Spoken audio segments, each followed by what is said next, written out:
Assalamualaikum warahmatullahi wabarakatuh. Berjumpa lagi dengan saya di channel YouTube saya Ensiklopedia Ahmad Fauzi. Channel yang menjelaskan berbagai hal yang berkaitan dengan statistika, penelitian, publikasi, dan berbagai pengetahuan lain yang mungkin dapat meningkatkan pengetahuan ataupun keterampilan kalian. Di video sebelumnya, kita telah mempelajari pentingnya pengecekan asumsi sebelum melakukan uji hipotesis, khususnya ketika kita melakukan prosedur statistika inferensia. Dan di video tersebut kita telah membahas salah satu asumsi yang penting dan yang perlu kita cek adalah berkaitan dengan distribusi datanya. Apakah data dari sampel kita terdistribusi normal ataukah tidak normal?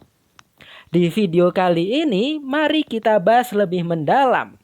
Apa saja macam distribusi data yang mungkin dapat kita peroleh ketika kita melakukan pengambilan data dan mengapa data kita diasumsikan atau diharap memiliki distribusi yang normal ketika kita melakukan uji hipotesis. Oke, sekarang mari kita bahas terlebih dahulu data yang terdistribusi secara normal. Secara sederhananya, ketika kita memiliki data yang terdistribusi normal, ketika kita memvisualisasikan distribusi data tersebut, maka visualisasi hasil dari data yang kita kumpulkan tadi membentuk kurva yang mirip bel atau mirip lonceng. Bentuknya seperti ini ya. Mengapa kita bisa mendapatkan kurva semacam ini? Sebetulnya kurva semacam ini dapat kita peroleh dari ketika kita membuat histogram. Di beberapa video yang lalu saya juga telah membahas bagaimana caranya membuat histogram. Kita harus menghitung distribusi frekuensinya terlebih dahulu. Kemudian dari distribusi frekuensi tersebut kita bisa memvisualisasikannya dalam bentuk histogram semacam ini. Dan di histogram kita bisa menarik garis lurus yang dapat menghubungkan antara satu batang dengan batang yang lain yang ada di dalam histogram ini. Dan di sini bisa kita lihat seperti yang saya sampaikan tadi, garis lurus tersebut akan membentuk kurva yang mirip dengan lonceng atau mirip dengan bel, mirip dengan gunung yang bagus karena simetris. Kemudian di sini bisa kita lihat bahwasanya distribusinya ideal. Sehingga seringkali dikatakan kurva normal merupakan kurva dengan distribusi atau kurva dengan bentuk yang ideal. Di referensi yang lain, distribusi normal juga dikatakan sebagai distribusi Gauss atau Gaussian distribution. Sebetulnya istilah tersebut merujuk pada pengertian yang sama, yaitu pengertian terkait distribusi data yang ketika dikurvakan membentuk kurva mirip lonceng seperti ini.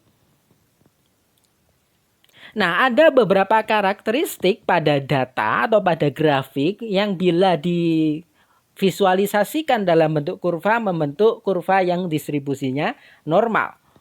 Yang pertama adalah pastinya data tersebut berupa data yang dalam skala interval ataupun rasio. Atau dapat kita artikan atau dalam istilah lain variabel yang kita kumpulkan berupa variabel kontinu. Misalkan berat badan, tinggi badan, jarak, panjang daun, IQ, kemudian tingkat literasi siswa. Itu semua merupakan data-data dalam variabel kontinu. Bisa berupa skala interval bila tidak ada nol mutlaknya, atau bila ada nol mutlaknya maka skalanya termasuk skala rasio. Misalkan berat badan, tinggi badan itu rasio. Nah, distribusi normal itu dapat tercipta bila data kita diukur dalam skala interval atau rasio, bukan nominal ataupun ordinal. Karakter selanjutnya adalah ketika kita membuat grafik, maka sumbu Y-nya berperan sebagai frekuensi atau jumlah kemunculan dari data yang kita ukur. Sedangkan sumbu X-nya sendiri ya adalah skor-skor dari data yang kita kumpulkan tadi. Kemudian kurvanya berupa garis kontinu yang mulus seperti yang kita lihat di tampilan sebelumnya. Jadinya garisnya kontinu, tidak terputus dan tidak bergerigi sehingga mulus atau rata. Lalu tadi sudah saya singgung, ketika datanya terdistribusi normal, maka tentunya yang pertama pastinya mediannya tetap berada di tengah. Kemudian karena distribusinya normal, bisa kita lihat seperti yang saya sampaikan tadi, sumbu Y itu berperan sebagai frekuensi.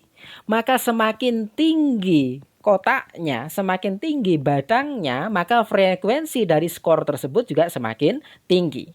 Nah, kalau kita mengingat lagi bentuk kurva normal, bagian yang paling tinggi adalah bagian di tengah. Sehingga skor yang ada di tengah merupakan skor yang frekuensinya tinggi.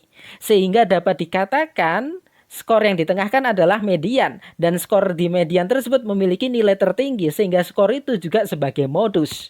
Sehingga pada distribusi normal, median itu sama dengan modus. Dan selain itu, min-nya atau reratanya pun juga sama. Sehingga ketika data kita terdistribusi normal, angka dari min, angka dari median, dan angka dari modus itu sama atau hampir serupa. Sehingga tendensi sentral antara satu pengukuran dan pengukuran yang lain, antara min, median, dan modus itu sama atau serupa. Sehingga tendensi sentralnya benar-benar mampu menggambarkan atau mewakili keseluruhan data sampel yang kita miliki. Kemudian, karena bentuknya tadi dikatakan sebagai bentuk yang ideal, maka grafik dari distribusi data yang normal itu bentuknya simetris. Sehingga ketika kita bagi menjadi dua bagiannya itu sama. Atau kalau kita tekuk, maka kita tekuk di bagian tengah ya. Maka ketika kita tekuk, tekukannya itu membentuk tindihan yang sama. Ada semacam bel itu kemudian kita tekuk, bel itu adalah lonceng ya, lonceng itu kita tekuk, kita bayangkan loncengnya dua dimensi, maka nanti tekukan tersebut membentuk lipatan yang sempurna. Kemudian, seperti yang saya singgung tadi, karena bentuknya seperti bel, tentunya skor yang paling tinggi itu berada di tengah, dan kita mengenal skor yang tertinggi sebagai modus. Nah, mengapa data kita itu harus memiliki distribusi yang normal semacam ini? Karena dalam kondisi alami, variabel-variabel yang di alam ketika diukur, bila kita mengambil data keseluruhan populasi, khususnya variabel-variabel yang berkaitan dengan makhluk hidup, maka data tersebut secara alami terdistribusi secara normal. Misalkan kita mendatangi suatu negara, kemudian kita mencatat IQ dari negara tersebut secara keseluruhan, seluruh penduduk yang ada di negara tersebut. Kemudian kita bentuk kurva berdasarkan data yang kita kumpulkan. Maka kurva yang terbentuk adalah kurva yang normal. Begitu juga ketika kita datang ke daerah lain, kemudian kita mencatat tinggi badan penduduk di sana. Maka tinggi badan seluruh orang yang kita kumpulkan nanti juga akan membentuk distribusi yang normal. Begitu juga variabel-variabel yang berikatan dengan manusia, misalkan IQ. Ketika kita mengumpulkan IQ seluruh dunia, misalkan atau salah satu negara, maka akan terbentuk juga distribusi yang normal. Dan mengapa distribusi normal ini menjadi salah satu asumsi penting ketika kita ingin melakukan uji statistika inferensia? Karena kembali lagi, ketika kita menggunakan statistika inferensia, kita menggunakan data sampel untuk menarik kesimpulan yang menggambarkan atau memprediksi kondisi dari populasi secara keseluruhan. Oleh karena itu, kondisi dari sampel ya harus sama dengan kondisi dengan yang terjadi pada populasi. Populasi itu distribusinya normal, maka tentunya sampelnya pun juga distribusinya normal, sehingga mampu dengan baik menggambarkan kondisi populasi secara keseluruhan. Dan ketika kita mengambil data, ternyata datanya tidak terdistribusi secara normal, maka ada kemungkinan pada saat proses pengumpulan data ada kekeliruan, ketidakjelasan saat proses pengambilan data, atau mungkin juga instrumen yang digunakan tidak valid. Namun, tidak semua variabel yang di dunia ini terdistribusi secara normal. ada beberapa pengecualian variabel-variabel itu tidak terdistribusi secara normal. Dan kalau kita melihat grafik di sini, jangan bayangkan seluruh data yang terdistribusi normal itu bentuknya sebagus ini. Ketika kita melakukan penelitian, data kita terkadang juga dikatakan masih terdistribusi normal meskipun bentuknya tidak sebagus ini. Mungkin di sisi kiri dan kanan di salah satu batang ini ada yang sedikit lebih tinggi atau sedikit lebih rendah. Nanti ada berbagai analisis yang dapat kita gunakan untuk mengecek apakah data kita masih dinyatakan memenuhi asumsi distribusi normal atau sudah tidak memenuhi. Prinsipnya adalah, ingat, distribusi normal datanya belum tentu grafiknya semulus atau sebaik ini. Oke, sekarang kita lanjutkan. Nah, kalau kita berbicara distribusi data, maka kita juga akan mengenal istilah outlier. Outlier itu dapat kita artikan sebagai data yang pencilan. Artinya data tersebut tidak berada dalam distribusi data kita yang normal tadi. Nah, keberadaan outlier itu memang sering kita ketemukan ketika kita mengumpulkan data. Misalkan kita mengumpulkan data IQ pada satu daerah, kemudian setelah kita bentuk kurvanya, ternyata kurvanya normal. Namun karena ada salah satu orang yang amat sangat jenius sehingga IQ-nya sangat tinggi, maka ketika dibentuk grafik atau histogram, maka nanti akan ada batang atau ada skor yang terpencal dari distribusi data kita yang lain. Nah, inilah yang disebut sebagai outlier. Dan ini memang sering kita temukan. Misalkan kita melakukan pengambilan data hasil belajar pada satu kelas. Nah, kelas tersebut termasuk ke dalam kelas yang akademiknya sedang misalkan. Nah, 99% anak itu akademiknya sedang. Tetapi ternyata ada satu anak yang akademik tinggi yang salah masuk kelas. Maka tentunya ketika kita memberikan skor hasil belajar, maka anak akademik tinggi ini pada umumnya memberikan skor yang jauh lebih tinggi daripada skor siswa lainnya. Nah, inilah yang dimaksud dengan outlier. Atau misalkan kita mengumpulkan data IQ, kemudian ada yang IQ-nya seperti Einstein, maka tentunya IQ orang yang seperti Einstein tersebut tidak masuk ke dalam distribusi data yang secara keseluruhan mewakili data-data yang lain tadi. Itu outlier ya. Dan bagaimana ketika kita mendapatkan outlier ketika kita mengumpulkan data? Nanti akan kita bahas di video lainnya bagaimana caranya kita menangani outlier. Kenapa? Karena berbagai uji hipotesis dalam statistika inferensia mensyaratkan data kita tidak mengandung outlier yang signifikan. Nah, sekarang mari kita bahas macam data yang tidak terdistribusi secara normal.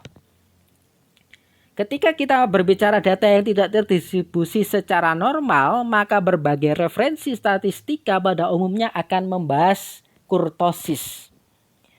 Nah, kurtosis itu nama lainnya adalah keruncingan.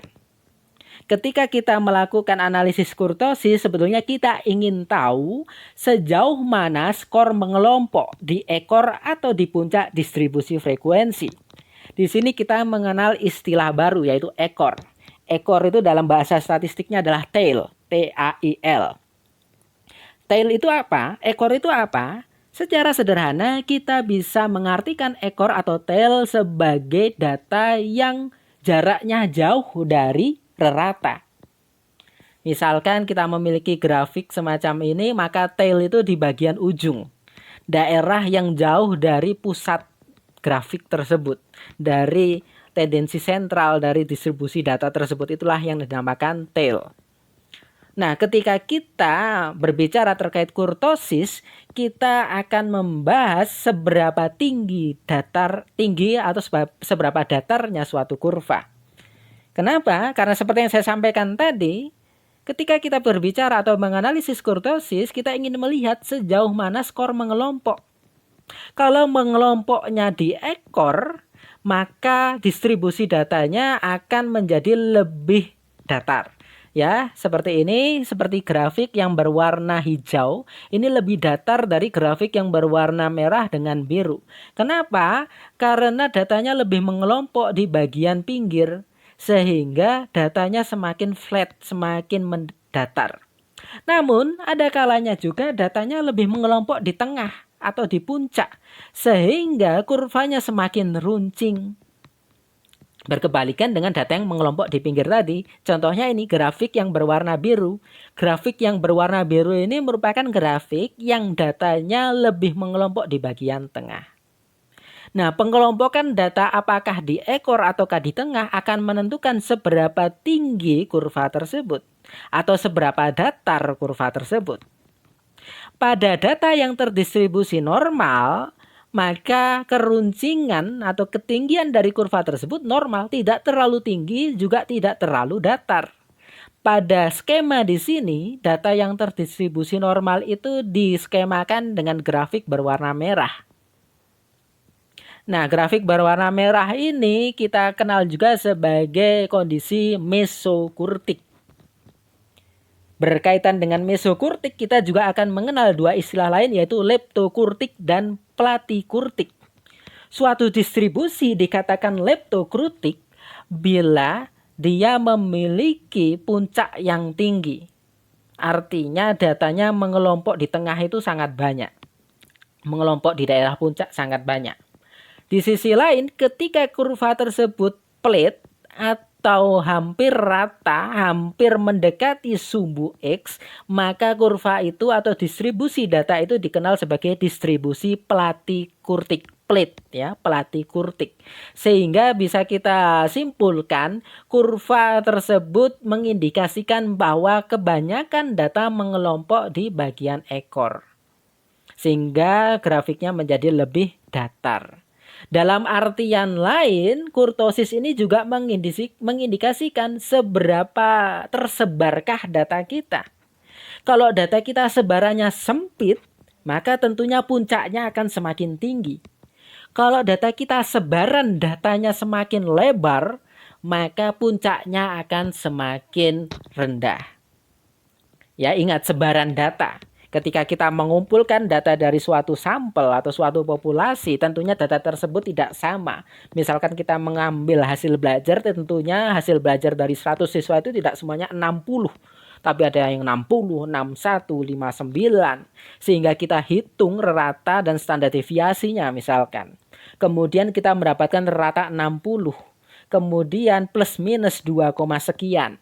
Nah, plus minus ini merupakan salah satu statistik yang bisa mengindikasikan sebaran data. Semakin tinggi standar deviasinya, semakin tersebar juga data tersebut. Semakin rendah standar deviasinya, plus minusnya semakin rendah, maka semakin dikit juga sebaran data tadi. Dan berkaitan dengan kurva, semakin tersebar data tersebut alias standar deviasinya semakin besar, maka kurvanya pun akan semakin datar. Namun semakin sempit sebaran data tersebut, semakin runcing atau semakin tinggi puncak dari kurva distribusi data tersebut. Itulah yang dibahas di dalam kurtosis. Kemudian selain kurtosis kita juga mengenal squiness. Squiness itu kemiringan. Nah, kalau kita berbicara analisis squiness, analisis ini kita gunakan untuk mengukur derajat sejauh mana ketidaksimetrisan suatu distribusi data. Kalau kurvanya normal, maka salah satu karakteristik yang saya jelaskan di awal tadi adalah dia memiliki kesimetrisan dalam grafik. Nah, ini merupakan grafik yang kurvanya normal. Kurvanya simetris sehingga min itu membagi data yang sama, membagi data menjadi dua bagian yang sama. Data di kiri dan distribusi data di kanan memiliki luasan yang sama. Sehingga kurvanya dikatakan simetris. Tetapi ada kalanya data yang kita kumpulkan itu tidak simetris. Sehingga data tersebut membentuk kurva yang juga tidak simetris juga. Sehingga nanti kita juga bisa menghitung derajat ketidaksimetrisan tersebut. Nah, derajat ketidaksimetrisan ini kita kenal sebagai squiness atau ukuran kemiringan. Nah, squiness ini ada dua macam. Ada squiness positif, ada squiness negatif. Yang sisi kiri ini merupakan squiness negatif. Sedangkan sisi kanan ini merupakan squiness yang positif. Apa perbedaannya? Nah, ketidaksimetrisan suatu distribusi data atau kemiringan suatu kurva itu salah satunya dipengaruhi oleh keberadaan outlier. Nah, ketika kita berbicara kurva juga, kita juga mengenal istilah tail. Nah, ketika distribusi datanya semacam ini, kita lihat ya, daerah kiri dengan daerah kanan ini berbeda. Daerah kiri lebih panjang, daerah kanan lebih pendek. Sehingga kalau dari gambaran sini semacam kurva ini ditarik ke arah kiri. Ya, ini kalau kurva normal. Kemudian kita bayangkan ditarik ke arah kiri. Sehingga kurvanya akan miring seperti ini. Tidak simetris. Daerah sini semacam lebih luas. Karena ditarik, maka minnya akan bergeser. Mediannya pun juga akan sedikit bergeser. Dan kita lihat modusnya tetap berada di tengah. Berada di posisi awal. Nah, ketika kondisinya semacam ini kita kenal sebagai squiness negatif. Kenapa kalau ditarik ke kiri dikatakan squiness negatif? Ini juga berkaitan dengan ketika kita membuat grafik atau mengurutkan bilangan. Bilangan itu bisa bilangan negatif, bilangan 0, bisa juga bilangan positif. Bilangan negatif itu biasanya di sisi kiri, kemudian 0, kemudian dilanjutkan bilangan positif.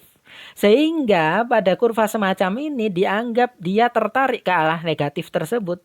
Sehingga dikatakan memiliki arah yang negatif, sehingga juga dikenal sebagai squiness negatif. Dan salah satu ciri lain dari squiness yang negatif adalah minnya lebih kecil dari modus dan mediannya. Sebaliknya kita lihat di squiness yang positif. Pada squiness yang positif kita lihat minnya. Minnya ini angkanya akan lebih besar dari median maupun modusnya. Dan kenapa dikatakan positif? Karena dia ditarik ya. Bagian di sini, bagian kanan ini tertarik.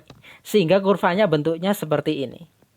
Dan kita lihat ketika ditarik ke kanan, minnya langsung berubah drastis. Mediannya juga sedikit berubah, sedangkan modusnya posisinya tetap. Sehingga ketika kita mengingat bahasan kita di video yang menjelaskan terkait statistika deskriptif khususnya pada tendensi sentral, kita pernah membahas bahwa min itu sangat sensitif terhadap keberadaan outlier. Ketika ada data yang ekstrim, maka min itu mudah berubah. Dan ketika kita membahas squiness semacam ini, terlihat juga dengan jelas bahwa min merupakan tendensi sentral yang paling mudah berubah. Ketika distribusi datanya tidak simetris. Median juga berubah tetapi tidak terlalu. Sedangkan modus tetap. Kenapa? Karena modus itu frekuensi yang paling tinggi. Dan ketika data kita terdistribusi secara normal, seperti yang saya sampaikan tadi, maka nilai min sama dengan atau serupa dengan median dan sama dengan atau serupa dengan modus.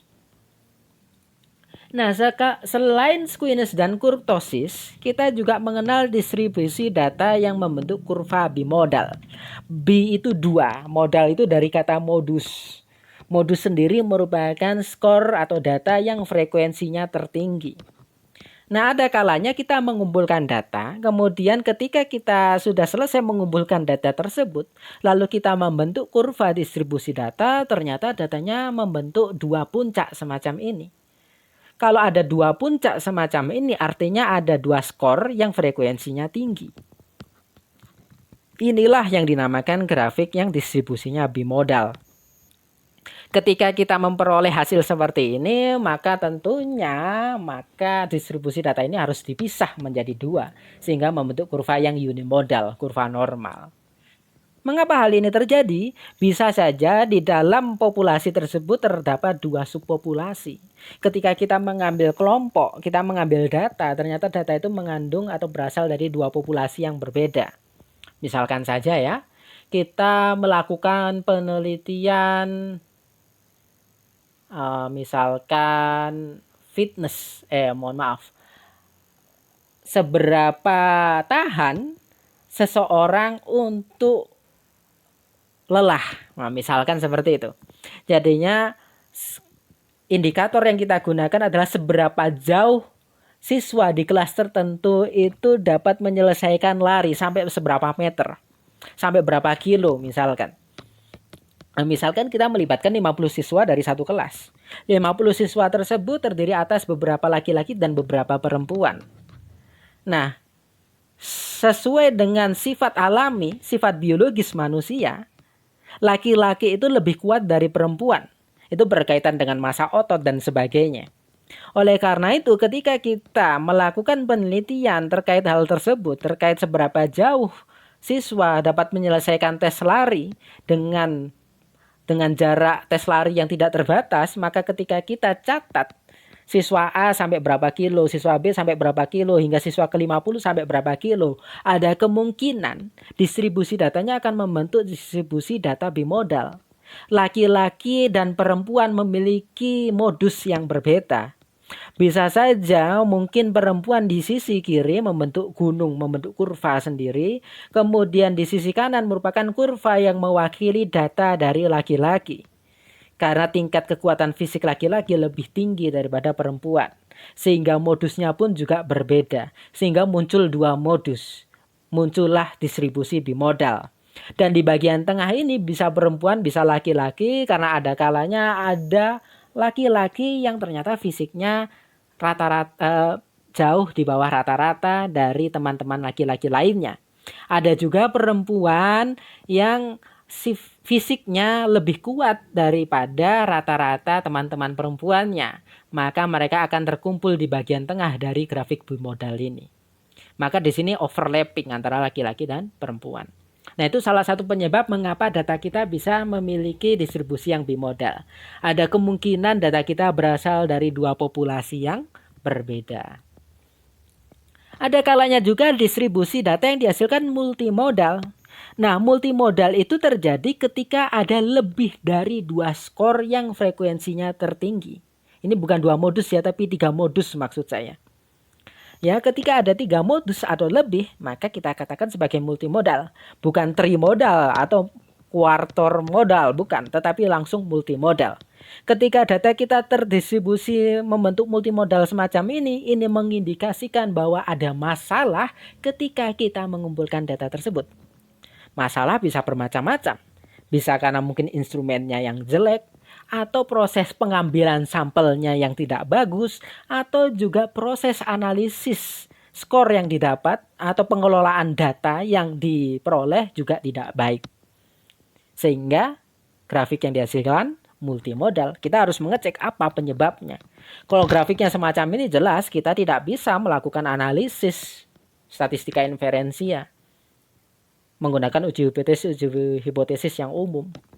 Begitu juga ketika data kita terlalu squeamish, terlalu kurtosis atau bimodal, itu juga tidak bisa data kita dianalisis menggunakan berbagai macam uji hipotesis dalam statistika inferensia.